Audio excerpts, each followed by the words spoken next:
repente hubo un silencio. Y un estruendo estremeció desde los cielos, llamando la atención de todos los que nos hallábamos presentes. Relampagueó por unos instantes. Luego llovió.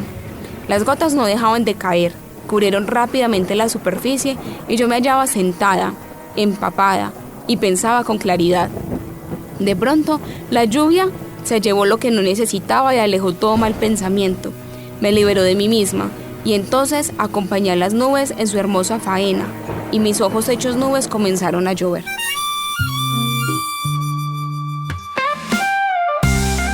Este es un encuentro con las letras y la vida de escritores locales y emergentes de Colombia. A través de sus voces conoceremos cómo nacen sus obras, cómo crean nuevos universos con su imaginación, plasmando sus memorias, experiencias de vida. La literatura tiene su lugar. ¿Qué tal, amigos? Bienvenidos a La Litera de la Esquina, este espacio viajando por las esquinas de Medellín, aquí con el acompañamiento de ProAntioquia, con las amigas de la colectiva Lo Leo, La Litera de la Esquina y La Esquina Radio. Hoy muy contentos, montados en la chiva, encontrándonos con escritores de las diferentes partes de Medellín, del Valle de Aburrá. Y hoy venimos con escritores muy jóvenes, nobles. Hola Milton, hola a todas las personas que nos escuchan, que se conectan, que cumplen esta cita que tenemos semanal. Me encanta estar aquí con ustedes y sí, hoy nos acompañan dos escritores, una escritora y un escritor maravilloso. Empiezo contándoles de Luisa Fernanda Velázquez Ateortúa. Ella nace en Medellín en 1993, no le calculen, por favor, no le calculen. Ya. Es tecnóloga en gestión bibliotecaria del SENA en 2024, auxiliar bibliotecaria en la institución universitaria ESUMER desde hace año y medio. Como escritora en desarrollo, actualmente escribe su libro En los recuerdos de ella y prepara una compilación de relatos, textos, poemas para su lanzamiento en redes sociales. Hay que decir también que estos escritores que nos acompañan hoy van a la vanguardia con las redes sociales que están poniéndonos preguntas, temas que totalmente válidos. Mejor dicho, esta litera de hoy promete. También nos acompaña Jonathan Macías. Jonathan nace en Medellín en 1991, es escritor, asesor creativo, corrector de estilo, estudió licenciatura en educación básica con énfasis en humanidades y lengua castellana en el Tecnológico de Antioquia. Bueno, yo quiero que nos vamos con esta sesión también para Luisa, y es preguntarle a ella cómo nacen las letras de Luisa. ¿Cómo nacen las letras? Luisa, esa es la pregunta. ¿Cómo nacen tus letras? Bueno, pasa algo muy particular con mis letras. Primero, pues como les mencionaba, desde la observación, ¿cierto? Muy observadora, pero yo creo que es más del vivir. Yo a veces siento que soy una persona que ha vivido demasiadas cosas y no solamente porque yo las vivo, sino porque en mi entorno están. Entonces, que con el familiar, que el conocido, que la vecina. Yo me crié con mi abuela, y yo sé que la menciono mucho, pero es que pues mi vida giró en torno a ella los primeros 20 y tantos años.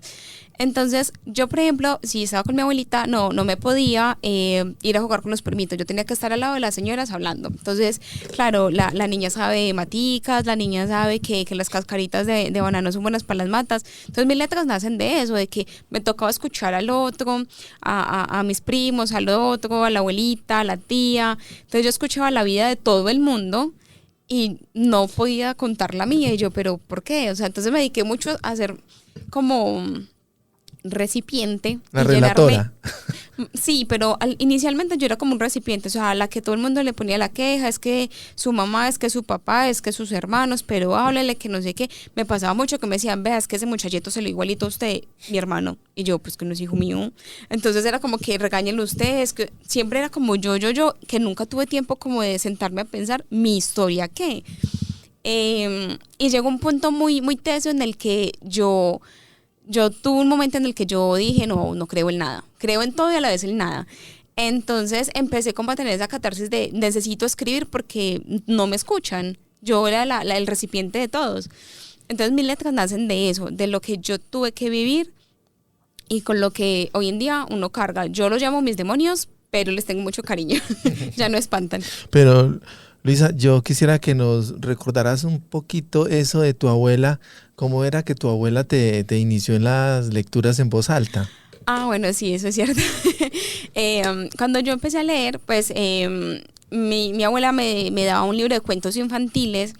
Me sentaba entre la ventana, no miento, perdón, entre la puerta de la cocina y el patio, y ella se iba para el patio, que eso ponles pues 20 metros más, y desde el patio de la casa me decía lea, entonces yo empezaba a leer y ella no la escucho, y yo empecé a leer muy duro, entonces claro, yo hablo súper duro, y a veces yo soy como que intentando grabar un audio y yo, ay, me voy para allí para grabar más de eso, porque no me da, tengo un tono muy alto, entonces mi abuela me hacía leer súper alto, y la coma, y esto, o de memoria, me decía como que bueno, ya leyó el cuento varias veces, que decía, que entendió, y yo, ay, ahora hay que hacer reseña también del cuento, entonces, claro, era impresionante, pero bueno, la amo, la María casi que me la sé de memoria, entonces vamos bien.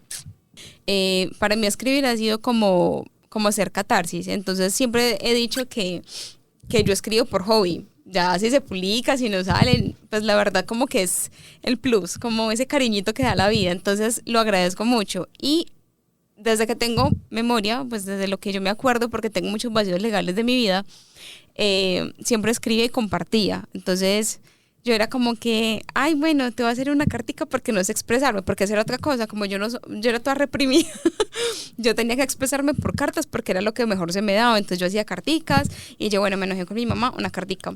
Entonces yo he vivido la experiencia de ser escritora que me ha permitido conectar con otros. Entonces, hace poco, Vivi, ojalá esté escuchando esto, la mamá de Vivi falleció y yo sentía, o sea, llámelo como quiera, como espiritualidad, conexión mística, Dios, la divina providencia, quien sea, pero yo sentía como que qué chévere escribirle algo que su mamá le quiera decir, o sea, como que fue algo muy abrupto que no se pudieron despedir muy bien y fue muy doloroso, entonces escribir me ha permitido conectar con otros, que tal vez no lo digo en palabras porque soy muy torpe, me enredo mucho, tengo muchas muletillas, pero me ha permitido conectar con los otros y entender el sentir del prójimo, entonces a pesar de que lo entiendo, puedo seguir escribiendo y viviendo al prójimo en mis letras, entonces es muy bonito porque me ha hecho también ser consciente y filosofar un poquito de mi vida. Entonces yo a veces digo, porque pienso como pienso, porque me gusta lo que me gusta, empiezo a pensar de pronto en mis padres y yo soy como que, wow, o sea, hay mucho donde explorar. Entonces ser escritora es redescubrirme todo el tiempo y es redescubrir al otro en las letras. ¿Desde qué edad? Y cuéntanos cómo fue ese primer acercamiento que en la memoria, cómo te llega esa primera vez en una biblioteca. Bueno, todo comienza, a mí me crían mis abuelos, ¿cierto? Entonces, mi abuela un poco analfabeta, me mandaba siempre a la escuelita, entonces yo aprendí a leer, no tengo en mi registro mental que mi abuela me enseña a leer, sino que me pone a leer. Entonces, mi primer libro que yo le leía a mi abuela era Cuentos Infantiles y La María de Jorge Isaac. A los 6, 7, 8 añitos me pone a leer eso. Entonces, claro, la escuela primaria en Santa Cruz, donde me crié, nos llevaba cada 8 días a Confama de Aranjuez. Entonces en Confama nos rotaban cada semana por actividades diferentes y yo siempre era la biblioteca. Entonces le preguntaba, me acuerdo mucho de un señor Fernando, no sé si exista todavía Fernando, lo amo, ese señor fue, mejor dicho, la inspiración en el mundo de bibliotecas. Yo, Fernando, ¿usted qué estudió para trabajar acá? Ah, yo estudié bibliotecología. ¿Qué es eso? ¿Con qué se come? Y yo, ¿y es que se estudia para uno asesorar de libros? Sí. Entonces con el tiempo me hice muy amiga, yo empezaba a leer Benedetti, Gabriela Mistral, empezaba a leer Gabriel García Márquez, empezaba a leer Charles Bukowski, yo empecé a leer Charles Bukowski a muy corta edad, entonces me encantaba, mucha poesía, la verdad leía mucha poesía porque mi manera de disculparme con mi abuela siempre fue a través de cartas, entonces ya mi abuela cuando me manejaba mal, yo por la tarde empezaba una carta. Entonces mi abuela tenía una carpeta llena de todas las notas de disculpa que yo le daba, porque como yo no era muy buena expresándome en palabras, en texto sí. Entonces lo que yo no podía hablar, lo expresaba con letras en textos a mano. La literatura tienes un lugar Y actualmente me estoy leyendo lo que no tiene nombre de Piedad Bonet y Ay, pero es que le encantan. No, ya sé. No. soy reprimido, pero tengo que buscar por dónde chillar. Pero es que cuando uno está triste busca cosas tristes. No, debería uno como equilibrar la emoción. Es que Recomiéndale estoy muy uno. triste. Playlist para llorar. No, hombre, no haga eso. No, pero a mí Cada no uno funciona. con lo que le emociona, cada uno con lo que le funciona. Yo voy a listar pañuelito para ese árbol de Guayacán. Bien. Recomendado. Bueno, este sí fue el momento de catarsis que tuve en pandemia. Bueno, y ojo que vamos a pensar es qué pensará una persona por allá, todavía es 2000, en el 2225 de este texto.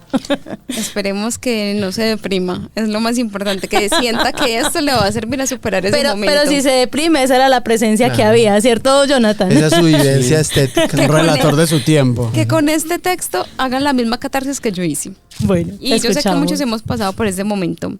Número 41. Lloraba por todo y por nada. Por las ausencias de algunas personas. Por la carencia de un abrazo. Lloraba por no ver a la abuela.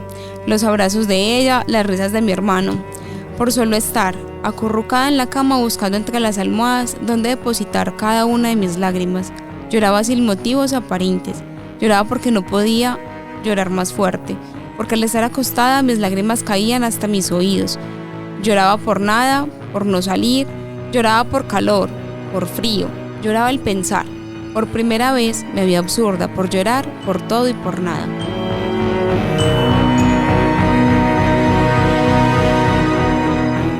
A mí hágame en el favor, a mí ese poema me revolcó todo por dentro y vamos a hablar de la lloradita. Es que Pero, Con Luisa. pero realmente es eso, o sea, yo creo que a veces, y somos muy dados a decir, no llore, eso se le pasa, o sea, llorar también es un acto humano y llorar te libera y llorar te permite, no sé, como, para mí es como destaponar esa emoción que si no adentro te abruma y yo creo que es de las mejores actitudes anticáncer. Pero hay una cuestión y tengo una experiencia, una anécdota que escuché y yo dije, uy, qué poder, pero qué peligro. Lo que pasa es que cuando uno suelta todo, depende desde donde uno quiere escribir. Bukowskiano o Uy, ay, se metió en un rancho usted Eso. grande, Bukowski. Se me fue el nombre de este escritor estadounidense. pero- Whitman. Whitman, o sea, Walt Whitman así Whitman, sí. florido, existencial, amoroso a la naturaleza y a su propio ser, que su ser trasciende todo también. O el Bukowski, que está súper tenso y adolorido por el mundo, ¿cierto? O por el Golpeado. Baudelaire o lo que Pero sea. es que lo más hermoso de esta época es que podemos ser todo. O sea, uno hay días que está de una manera, hay días que está de otra y no tendrías, o sea, por qué escoger ser uno o el otro. Sí, pero hay que aprovechar el momento. Y la experiencia es la siguiente, para que entendamos Cuéntale. un poco lo que estoy diciendo. Es, una vez alguien me dice, parce, es que hay dramaturgos o hay actores de teatro que no van ni al psicólogo ni transmutan su energía emocional porque lo necesitan para pasarlo por el cuerpo. Stanislavski, pues, que pasa la emoción para decir, yo estoy llorando por mi abuela, pero en escena estoy llorando por el hombre que se ha ido a la guerra. Eso. Pero el asunto es que si yo no lo transmuto, me voy a morir, porque claramente lo que vos decís, y es, si estoy muy enojado con el mundo, me tenso. Si estoy muy triste, el cuerpo se debilita y empieza uno como a sentir que no quiere nada. Si estoy muy feliz, empiezo a florecer y el cuerpo tiene como energía de todo. Pero hay que aprovechar, llorar y escribir, para que lo que quede, quedó. Ya lo liberé, lo escribo de otra manera, lo escribo desde la sanación, lo escribo desde la libertad. A ver, Luisa, ¿usted cómo escribió ese texto que nos leyó? Llorando. Primero, hay que aclarar que sí, llorando.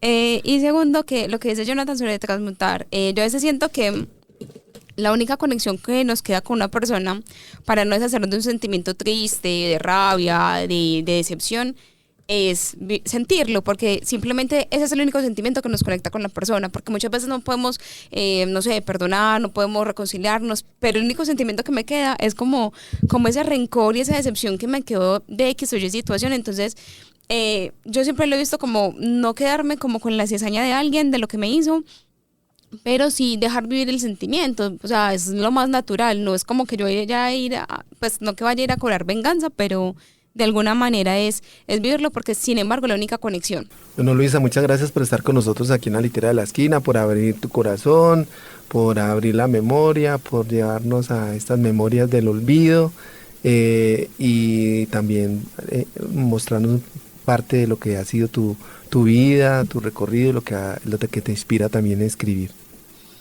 Claro que sí, el libro, de hecho siempre tuve la mentalidad de que el libro se va a llamar Los recuerdos de ella. Los recuerdos de ella, de mí y de todos los que compartimos y hacemos historia. Entonces, homenajeen a su familia, y familia no necesariamente es de sangre, la familia somos todos nos cuidamos. Bueno, y por aquí nos volveremos a encontrar en esta o en otras esquinas. Una producción de la Asociación Palco en articulación con la colectiva Lo Leo. Este proyecto es gracias a la alianza con la promotora cultural de ProAntioquia.